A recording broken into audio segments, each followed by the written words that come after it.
The Wizard, a slam poem by me. I used to pray to the universe instead of God when I was a child, hoping that they could help me with my struggles.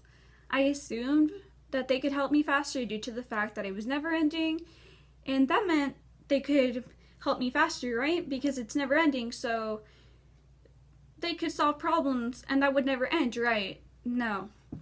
But as a child, I didn't realize how easy my problems were to be fixed until I was tested by my luck, but I was cursed. They took away my dad, and I was left with who I considered a villain, monster, my mother. Like I said, I was a child, not even knowing how to spell my last name, but I was so determined with all my decisions. If I hated the color pink, I would not let myself blush. If I hated my sister, oh, no. I would lock away all my feelings and then pretend she was a broken doll I could put up. If I hated school, I would play hide and go seek, but I wouldn't tell my teachers, so I would just be hiding, basically, until I was forced to go to court.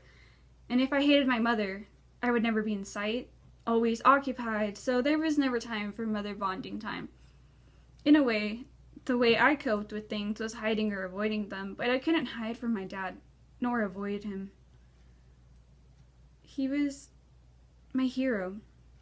He showed me that life was easier spelled than done. He showed my friends all these magic tricks that left them in awe. He showed me I shouldn't be afraid of anything.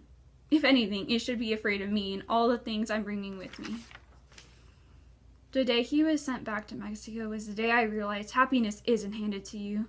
You have to work for it, and then still it can be stolen from you. I stopped believing in the universe that day because how would they help me if you can't even hear a scream in space? What are the odds if I even tried that my head would blow off because that's all that I had left? It was impossible for my prayers to get up there. I cried for months when he was gone, and I cried even harder when I did get to see him. I hated to see him so thin and worn out. What could have those people done to cause this to him? Those disgusting demons. So rude. And the way they violated. One day, when I was in court with my mother, brother, sister, cousins, aunt, uncles, grandparents, and stuffed animal, you can't forget Kenny. I saw how this fancy man handed me back my dad with his magical spells. He instantly became my god, my savior, my idol. I didn't understand what he was, but I wanted to be just like him. But yet again, my first grader mind didn't understand the alphabet. So, what are you? A wizard? I asked him. Better yet, a lawyer, he responded. He wasn't casting spells, but stating facts.